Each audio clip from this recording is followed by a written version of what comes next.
hello there. Here's a little extra surprise on your Monday early in the week. I've got Maura Quint back with me. It has been a few weeks since Maura and I caught up. I really wanted to talk to her about her debate recap, which we spent about the first 9 minutes chatting about. Then we talked about Elon Musk, Twitter, and the Anti-Defamation League. And finally, I asked her for her analysis on the online hate being directed towards a 29-year-old woman simply because she doesn't have children. More from this right-wing fascist provocateur, Matt Walsh, who is the same guy who spread the whole pedophile thing about me a couple of summers ago. This guy destroys lives for a living. Really terrible person. And I just loved the analysis that Maura had, which is at the end of our conversation. A quick conversation with the great Maura Quint. Find her on Blue Sky. She also offered invite codes for that new social media platform. Of course, find her on The Rest and read her piece at McSweeney's on the debate recap, which is so good that we recap a little here at the beginning. I called up Maura Quint yesterday afternoon. I said, can you talk real quick? And she did. Maura Quint is back. Hi, good to see you. Good to have you. Thank you very much for joining me. Hi, I made it back. Here I am. And it's been a while. It's been way too long since we talked here on the podcast, and we haven't even talked since the last Republican debate where you stayed up all night and wrote yet another brilliant and hilarious recap of that debate, which for which I may read a couple quotes from. But we've got another one coming up in 2 weeks, and I just want to confirm that you will be again at work all night long. Because I will be. I know. Right. I have to rest. I'm so exhausted right now. But okay, 2 weeks, I can do it. It's rough. It's rough to do. I don't know how you do it. No one does it better. It's so funny. But you stay up all night after the debate to just recap and write the jokes, the comedy. I do, because I'm like a crazy person. Like, I could just write something really quickly and have it be totally absurd. But like, I have this weird internal guideline for these things where I feel like I actually want to recap it. Like I actually go through all of the topics they talk about. I take extensive notes. I use real quotes. I'm like actually giving information in it. And that's why it takes so long. Because, the joke part is easy, but it's actually like, no, I want to be accurate, which is insane because it's comedy. I don't know what's wrong with me. The joke, you make it look easy. It's not easy. One of the lines that you wrote about former Arkansas Governor Asa Hutchinson announces, "I am also here." And I think I urinated when I read that. I loved that. I am also here. Because he's really probably the least likely candidate to come anywhere close to winning any primary, including his own state of Arkansas, because he's not a child. He was just sort of standing on the stage. He offered nothing to any of the responses. He was just he was the literal definition of an also ran. And also ran. But also he's not like a cartoon villain like the rest of them, basically. He probably is, but he's not as over the top about it. But if you're running to be the Republican candidate for president, I'm sure you are, in fact, at heart, a cartoon villain. You just might not have the the fun parts of it. No, well, that's the cartoon part. Let me separate it. He's definitely a villain. He's not cartoonish, other than, what would you say? And I feel as though every single one of those guys would drop an anvil on someone's head. I guess that's what I'm trying to say. Well, like that kind of cartoon, if it would help them win an electoral vote, or they'd pay somebody else to do it as a cutout. But right. But he did have a strong, I don't know if you noticed this, Asa Hutchinson, his comb over as a bald, it's all I could look at. You know what? I didn't notice that, but I'm going to now. Now I'm going to hyperfixate, but I didn't before. So maybe that's telling you something about how much other people, note these types of things. Maybe you should not worry so much that anyone else is paying any attention. Oh, fine. I really thought you were going somewhere else. I thought you were saying maybe you should consider growing it out and combing it over. I was like, really? No. Imagine. I was being comforting. Me with a comb over. All right. I look great in a ball cap. 927, former UN Ambassador Nikki Haley smiles serenely and says, "Margaret Thatcher." The audience applauds because that is definitely a person, maybe a woman. Yeah. It's really crazy to watch that they're all on stage, and yet the guy who's most likely to win isn't there. but did show up for the Iowa State game this weekend. But he wasn't at the GOP debate. Yeah, well, of course he wasn't. There was absolutely no benefit to him to being there. You know, like he did his whole little thing off to the side, and he doesn't have to, and he's only going to look bad, basically. It's only going to be an opportunity for them to attack him. And he, he'll get his little things in, but it doesn't benefit him in the slightest. I think you're absolutely right about that. Politically, the calculation is smart. 9:29 p.m. North Dakota Governor Doug Burgum smooths his eyebrows, which, folks, if you don't know what they look like, they are huge caterpillar legs, and says, "I'm just happy to be here. I brought some corn, and I was thinking maybe everyone could sign it. That would be fun." Why? Why does your brain work that way? That is a hilarious thing to say. I brought some corn, and maybe everyone gets. Were you under the influence? Is that just your normal brain thinking of those jokes? That is, in fact, like me holding back my normal brain. Okay. Yes, all the time. Yeah, except that like this is the rare occasion where I can put it on paper, and there are people who go, "Oh, this is funny," as opposed to my actually saying this stuff out loud, and everyone just stares at you. So this is like, it's very exciting for me. 10:54 p.m. Again, Doug Burgum. He got a little attention in your piece. "I grew up in a small town. I ride horses as president. What if we did horse stuff? That could be neat." Really is. Someone should take your lines and do one of those dub smashes, dub overs that used to be all the rage. So you're going to be doing the next one, and we'll get another brilliant, hilarious recap. And you'll get a recap at the very least. And we didn't really say anything, just real quick, about Vivek Ramaswamy. How do you feel about that little fella? Oh, God, he's awful. I mean, He's truly true. It was actually, and I will say this part, that debate was actually incredibly hard to watch and deeply depressing. It was really an upsetting thing to watch, because even when we were looking at 4 years ago, 4 or 5 years ago, whatever, we were looking at still a field that still thought that they had to have some, they still felt that there was maybe the centrists that maybe they should try to reach or something. And now it's just completely unleashed, and they have no reason to do anything but be the most sort of extreme versions of themselves, because they saw that is what worked for Trump, and that's what they're going to do. Right. They're going to lean all into whatever the most awful possible version of themselves might be. And he is just, he desperately thinks that he's charming. He thinks he is delightful.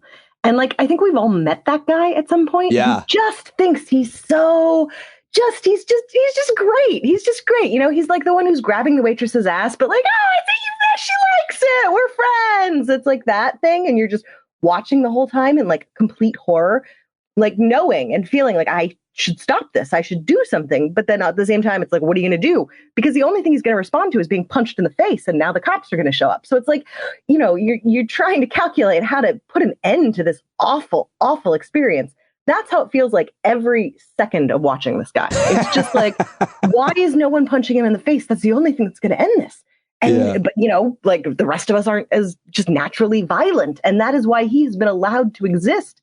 And it is terrible. And something must be done. That's how I feel. Very well said. It makes me wonder what it means to be, or if it matters to be likable for a candidate running as a conservative Republican or on the right in America in any election. To be likable used to matter a lot, or it used to be really the thing. You could win without being really likable if you had other qualities. But most of these candidates aren't likable. They're assholes, but maybe that's what they like, assholes. Well, that's certainly what has been rewarded, right? That's what we have seen. We've seen that. I mean, Trump led the way. Trump led the way on several things that I don't see turning back anytime soon. One is just being bombastically obnoxious just all the time, that people respond to it, and they respond to it well. Appealing to people's worst natures, people respond to that. And never apologizing, never ever conceding anything in any way. These are things that unfortunately, they're things that I think have spread beyond even just Republicans. I think they've spread to the general sphere of anyone who wants to be in the public eye. And it is it's done a real number on, who we are as a people in general, and who we vault to higher positions. It's really frustrating. Trying to think if there's anybody, Democrats who are assholes and not very likable and have gotten elected. And I did think of Andrew Cuomo. He was always a prick, but he had the name and he got some things done. I guess he was serious, but he was very not likable by a lot of people too. So yeah, I don't think likability means much anymore, because I think it used to mean something that was a bit unifying, right? Like it used to mean like, oh, well, I don't agree with everything, but he seems like a good guy. Like right. That. And I don't think there's room for that anymore. I don't think we exist in that sort of climate. And so now it's much more about like, how much fervor can you generate? How much like excitement and craze can you kind of leave in your wake? And that's easiest to do by being really over the top and kind of terrible. Cartoonish. Yeah. We've lots of cartoons here. We do have Maura Quint. She is the queen of Twitter. In my mind, I always love to see what she's tweeting. She's not tweeting as much these days because none of us are. And she is elsewhere. Go follow her on the TikTok and the Threads and everywhere else. I just joined Letterboxd. I'm like really diving into all sorts of things. What did you say? Your what? Letterboxd. I joined, which is the movie. It's like Goodreads for movies, basically. But it's neat because you can kind of see what other people that are like watching and what they think of movies. I don't know. For the 5 seconds that I've joined it, it's neat. I'm sure I will tire of it within a day, but it's fun. Never even heard of Letterboxd Social Film Discovery, a social platform for sharing your taste in film. Okay, Boxed, Boxd, no E. Check it out, folks, if you are into films. If you like movies, which sometimes I am. Friend Maura on Letterboxd. That's the way to her heart.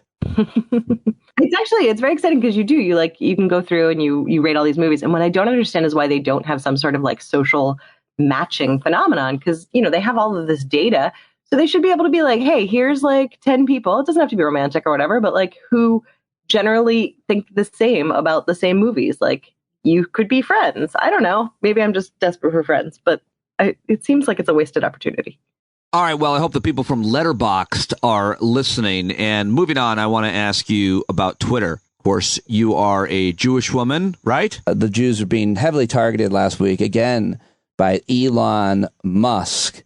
And I want to know, your thoughts on that whole attack and the way it played out and why you will stay on Twitter with me and David Rothkopf. He's Jewish too. I mean, my Twitter exists. I'm trying not to go there very much. The frustrating thing for me is that I did use Twitter so much for news and for like understanding what was happening in the world. And I haven't found any other sites that have like that updated feed in that way. But I try not to utilize it very much. But yeah, I'm probably not deleting it anytime soon either. I don't know. We built it. Conflicted. Yeah, I know. And I like what you have to say, and I like what people have to say, and I like the functionality still is I can go click on your name and see what you had to say today. I like that. Yeah, I'm trying to use Blue Sky more. I guess others do the same thing. I shouldn't be. I am trying to move to Blue Sky. Okay. Speaking of, like, I have invite codes too. I don't know what to do with. So if listeners want an invite code, Maura has some, and I think I have some. Two or one or two at least. I've given a few. Okay. Yeah, at this point, I'm like, just get rid of them. So what do you make of the modern day anti-Semitism? This the overt attack on the Anti-Defamation League. I mean, look, I have problems with the ADL myself, but it is just absurdist. I mean, like Elon's really just going as far into the world of Nazi as he possibly can. I mean, he's always been a piece of shit, though. It's one of those things where it's like, I think I find this frustration regularly. You know what? It's a conversation I have with my dad, who is I don't know what you'd call him now. A centrist Republican, maybe. Like he doesn't like Trump, but he's definitely middle right. But he at least holds a lot of values that I also have. His life has led him to form different conclusions. And the amount of times now that we've had a conversation about someone, and I am like, well, this is a terrible fucking person. This is an awful, awful, evil person. And my dad will be like, oh, you don't know that. He seems like a nice guy. He's always kind of trying to like he gets like very, annoyed at me and tries to pull me back and like, and then talks to me like I'm this absolute nut job crazy person who's just like going to these extremes. And within a year, usually, that person will have done enough things that my dad's like, he's a nut job. I'm like, yeah, that's what I was telling you. Yeah. That's exactly what I said. Yeah. Just listen to me when I say it. Yeah. You don't have to go through all these other steps of like learning it. Like my track record is flawless on this particular issue. And so it's just like with Elon, it's like, I mean, yeah, that's who he's been. That's like, what do you want me to say? That's literally who he's been the whole fucking time. Like, of course, there's nothing new here. This is who this fucking asshole is. Like, it's just, and in terms of like attacking the Jews, yeah, like, I mean, that's, the sort of joke of it. Like, yeah, we're used to it. We're always there. Like, there's not that many of us. And we've had a little bit of privilege in more recent years. And there's plenty of Jews who fall on the right now and are like a benefit to the right. And so, they're a little more accepted here and there. But like, no, the Jews are still going to be demonized. Of course, that's going to happen every time. I love that response and rant, and I feel like a lot of people can relate to when you see that someone's really extreme right away, and you're trying to tell people, and they're like, "No, come on!" And the whole thing you said about your dad, I think so many of us have gone through that ourselves. Somehow, people pass themselves off as normal or moderate, and we're all going, "No, this person's clearly in the muck. You'll see, and then there it is every time. Every time. There it is. It's finally just wanted to ask you, speaking of villains and terrible people, we both know this horrible guy, Matt Walsh. He attacked me on Twitter, and thanks to you, we blocked thousands and thousands of people who were calling me a pedophile for weeks. And that was because I defended a child dancing. And now he's got his latest target is a young woman who made a TikTok saying that she was happy that she didn't have kids. 29-year-old woman made a 92-second video on her TikTok laying out her life as a single childless woman planning to take a crack at making an egg dish that she'd never made and watch some TV. The next day, the hate started to pour in, and it's as a result of this guy, Matt Walsh, who has become very, very famous as an overt, seemingly theocratic fascist. He even calls himself that. What do you make of this culture of hatred and attacking people like this for some of the most mundane statements? I mean, it's a very old tactic, right? Like it's always been us versus them, but you need to have a them in order for there to be an us. And that is all they're doing. And it really does not matter who they choose. Right. The important thing is it's them and we're us. And that's it. And there's a tremendous desire to whip up any sort of anger and frenzy because people who are angry are not rational. They are not being thoughtful. They're not pausing to examine their own beliefs. They are simply acting on really, really basic impulses. And when you have a group of people that you can make act on base impulses, you have a huge, huge mob that you can manipulate into doing whatever you want. That's a lot of power. So, I mean, it does not matter. And I feel very badly for this girl and everyone who has been on the receiving end of these types of attacks. And, they're coming for all of us. I mean, they really are. They're coming for all of us. It doesn't really matter who you are. There's no perfect way to live. There's nothing that you can do to armor yourself against it. They're coming for all of us because that is the point. The point is for them to just be in a constant state of frenzy and attack, because then they are manipulatable, and that's all he needs.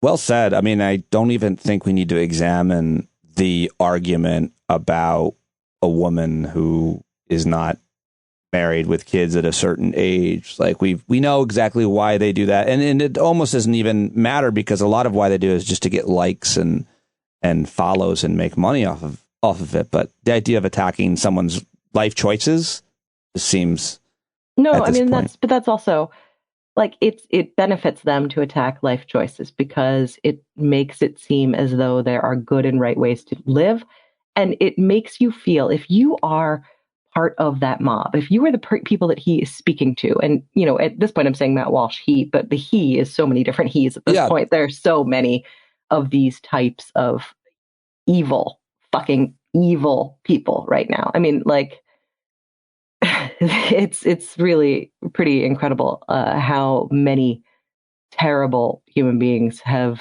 had the opportunity to be elevated into these sort of high and influencing positions. Yeah. But if they can choose anything, they can choose any element of life. But the point is, if you are the person that he is speaking to in terms of like, see this terrible heathen, this awful unmarried woman or whoever, whatever you're saying, you person who is doing the attacking, you part of my mob, you are good. You have made good choices. You are making good choices, or you want to make good choices even, because, half the mob is living much worse lives than any of the people that they're attacking. Right. But it validates them, right? Like they get to feel better than someone that they probably have some envy for, and there's nothing that is more invigorating to a mob of horrible people than getting to feel self-important, getting to feel better, elevated above someone that they inherently felt was above them. Yes. Right? Like they get to now leapfrog above this pretty generally happy person, right? Like a person who just honestly probably just seems like she's living her, a nice life. And that is infuriating because they want to have a nice life. But now they get to say, no, she's bad and I'm better than she is. And that feels great. That, ladies and gentlemen, is an expert psychological analysis. I was thinking when you were talking, I was like, I wonder if a psychologist would be able to analyze these things as well, or if they did, they would do it in the way that you do, which is one of the great values of having you here on this podcast to examine all cultural ongoings and goings on. So thank you for that. I loved it. I'm going to now take that and use it when I go on TV to talk about it tomorrow night. So. Perfect. Thank you. There you go, Maura Quint, everybody. Go let her know you heard her here. Follow her on Blue Sky and all of the other social media apps. Read her at McSweeney's, and always a great conversation with Maura. Now I've got to get back to work on the next one. I hope you're having a good day, and thanks for listening to this one.